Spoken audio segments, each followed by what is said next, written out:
வடகிழக்கு பருவமழை தொடங்கிய நாளிலிருந்தே தொடர்ச்சியாக வெயிலையே காண முடியாத நிலையில் சென்னை மாநகர் காணப்படுகின்றது.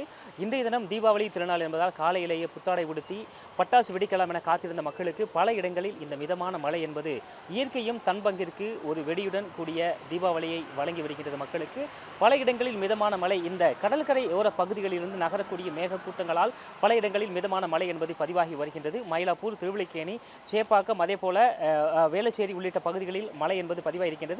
சில இடங்களில் மிதமான மழையும், சில இடங்களில் ஒரு சில நிமிடங்களுக்கு மட்டும் சில கனமழையாக மழை என்று பதிவாகி பல இடங்களில் லேசான சாரலாக இன்றைய தினம் முழுவதுமாக இதே போல நெருக்கும் என்று வானிலை ஆய்வு மையம் தெரிவித்திருக்கின்றது. நேற்று காலையிலிருந்து இன்று வரை சுமார் 10 மில்லிமீட்டர் மழை என்பது சென்னை மாநகர பகுதிகளில் சராசரியாக பெய்திருப்பதாக சென்னை மாநகராட்சி தரப்பிலும் தெரிவிக்கப்பட்டிருக்கின்றது. அதே வேளையில் காலை 7 மணியிலிருந்து 10 மணி வரை இந்த கடற்கரையோர மாவட்டங்களில் மிதமான மழை இருக்கும் என்று வானிலை ஆய்வு மையம் எச்சரிக்கை விடுத்திருக்கின்றது.